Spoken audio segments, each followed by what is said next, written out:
अस्सलाम वालेकुम students, I am Tauqeer Abbas, your computer science teacher. आज हम 10th class chapter first computer science का लेक्चर 3 डिस्कस करेंगे, जो कि टॉपिक बेस है purpose of syntax of comments in C language. मतलब कमेंट्स हम ऐड करते हैं, उनका क्या पर्पस है, उनके बारे में हम डिस्कस करेंगे सी लैंग्वेज के थ्रू। तो आइए डिस्कस करते हैं कमेंट्स के बारे में। Comments are the statement that are ignored by the compiler and do not execute. Basically ये एक स्टेटमेंट्स होती हैं जो एग्जीक्यूट नहीं होती कंपाइलर के थ्रू। मींस हम एक कोई सी लैंग्वेज पर काम कर रहे हैं, उसके अंदर हम अगर कमेंट्स ऐड करते हैं तो उसका हमें ये बेनिफिट्स होगा कि ये एग्जीक्यूट नहीं होंगी, और उसके अलावा हम ये कमेंट्स अपनी daily life languages like as high level languages like as English, natural languages, इसके अंदर हम लिख सकते हैं। तो इसका हमें ये बेनिफिट्स होता है कि मतलब हमें कमेंट्स के अंदर अपनी डिस्क्रिप्शन, एक्सप्लेनेशंस वगैरह ये चीज़ें हम ऐड करके यूज़र को बता सकते हैं, या प्रोग्रामर खुद भी अपने रिकॉर्ड में रख सकता है कि ये चीज़ भाई कमेंट्स में है और उसके मतलब अगले वाला सीन हमने कैसे करना है। तो उसके लिए हमें ये डिस्क्रिप्शन, एक्सप्लेनेशन के लिए हम ये कमेंट्स वगैरह इस्तेमाल करते हैं। तो इनका हमें ये होता है कि भाई ये do not execute by the compiler, मतलब कंपाइलर इन्हें रिजेक्ट कर देता है, मतलब वो एग्जीक्यूट इन्हें नहीं करता, और ना ही इससे हमें कोई सिंटैक्स एरर या कोई हमें डिबग्स का कोई भी हमें मतलब इससे कोई खतरा नहीं होता कि भाई कमेंट्स हमने ऐड किया है तो उसके बाद हमें भी कोई खतरा रह जाए कि भाई हमें कोई हमारा प्रोग्रामिंग में कोई इशू ना आ जाए, कोई सिंटैक्स एरर ना आ जाए। तो यूजुअली हम रिटर्न करते हैं natural languages like as English है। अभी फर्ज करें हम कोई प्रोग्राम लिख रहे हैं सी लैंग्वेज में, तो हम ऐड कर देते हैं जी दिस इज माय फर्स्ट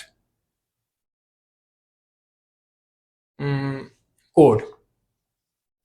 तो हम इसे कमेंट्स के जरिए ऐड करेंगे, तो मतलब इसके जरिए इसको एग्जीक्यूट भी नहीं करेगा और कोई हमें सिंटैक्स एरर भी नहीं आएगा, और इससे हमें पता चलेगा, या जो यूज़र है देखने वाला, तो मतलब वो इससे सेटिस्फाई होगा कि भाई ये कमेंट्स वगैरह दिए हुए हैं, मतलब ये हमारी एक्सप्लेनेशन के लिए, डिस्क्रिप्शंस के लिए।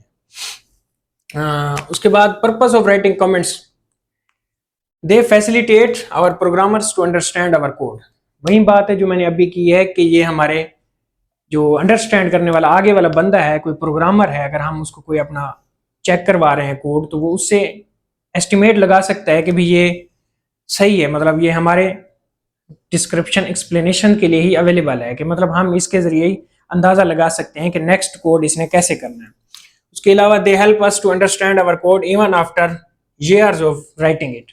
मतलब हम काफ़ी सालों बाद भी अगर जाके हम अपने प्रोग्राम चेक करते हैं, अगर फर्ज करें हमने प्रोग्राम लिखा हुआ है कोई थाउजेंड्स लाइंस पर, तो मतलब अगर हमने कमेंट्स ऐड नहीं किए हुए तो मतलब बाद में हमें फिर कोई डिफिकल्टी आ सकती है उसे अंडरस्टैंड करने में, हाँ भी कहाँ पर थे हम, या कौन सा सीन था, या कि ये कैसे हुआ। अगर कमेंट्स हमने डिस्क्रिप्शंस में एक्सप्लेन किया होगा तो हमें फिर उससे पता चल सकता है कि भी अच्छा ये यहाँ पे ये चीज़ थी, यहाँ पे ये चीज़, तो वो हमारी एक्सप्लेनेशन, डिस्क्रिप्शंस, उसी के लिए कमेंट्स हम ऐड करते हैं सी लैंग्वेजेस के अंदर।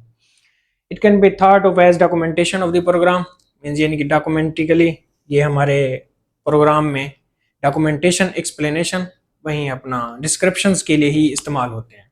फर्दर इसकी टाइप्स हैं जो कि हम देखते हैं। बेसिकली दो तरह की टाइप्स होती हैं, single line comments and multi line comments. Single line comments basically it starts with forward slashes. Program के अंदर अगर कहीं भी ऐसे मतलब दो तरह की स्लैशेस दी हुई होंगी ना, तो मतलब उसका है कि अभी ना प्रोग्रामर ने कमेंट्स ऐड किया हुआ है कोड के अंदर, like as C language, C plus plus, whatsoever.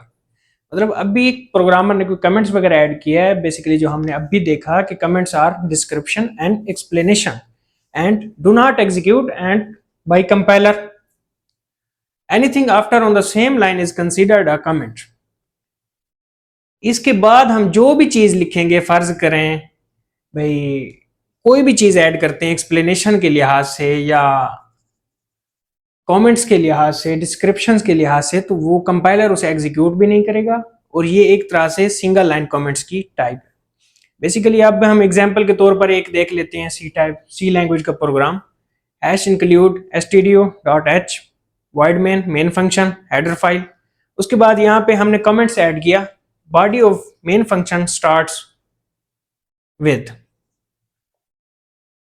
कि एक्सप्लेनेशन के तौर पर न्यू यूज़र के लिए प्रोग्रामर ने ऐड किए या किसी को अपनी एक्सप्लेन या डिस्क्रिप्शन के लिए वो दिखा रहा है कि भाई मैंने यहाँ पे एक कमेंट ऐड किया है, तो वहाँ से आगे फिर ये कमांड प्रिंट एफ की जो कि प्री डिफाइंड है, वहाँ से हमने एक प्रिंट लिया, आउटपुट जो हमें आएगी आई एम स्टूडेंट ऑफ क्लास 10। तो ये हमारे पास एक आउटपुट आएगी जो कि एक प्री डिफाइंड फंक्शन है। उसके बाद ये मतलब कमेंट्स उसने ऐड किया किसी न्यू यूज़र को, किसी न्यू प्रोग्रामर को दिखाने के लिए या समझाने के लिए हम ये कमेंट्स वगैरह ऐड करते हैं। और लास्ट में भी हमने कमेंट ऐड किया body of main function ends here, कि बॉडी ऑफ मेन फंक्शन यहाँ पे एंड्स हो गई। और कंपाइलर इन चीज़ों को ना ही एग्जीक्यूट करता है और ना ही वो उसे मतलब डिस्टर्ब करती है, ना ही इसके जरिए हमें कोई सिंटैक्स या कोई डीबग, हमें कोई भी चीज़ ऐसी फाइंड नहीं होगी सी लैंग्वेज में। इसके बाद है multi line comments. It starts with forward slash with asterisk and ends at static and forward slash. Anything between these static and forward slashes is considered as comments on multiple lines. कि ये हम जो single line comments है वो हम basically single line पर इस्तेमाल करते हैं, और ये हम एज अ पैराग्राफ के तौर पर या हम 3-4 लाइन्स के तौर पर हम ये इस्तेमाल कर सकते हैं, ये comments forward slash with hashtag C languages में।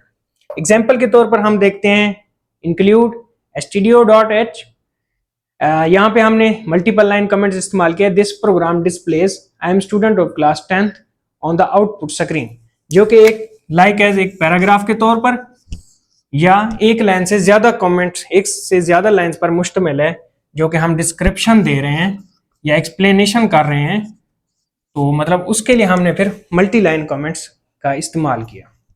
आई होप आपको आज का लेक्चर समझ आया होगा, उम्मीद करता हूँ। इंशाल्लाह मिलते हैं नेक्स्ट वीडियो में, तब तक के लिए अल्लाह हाफ़िज़।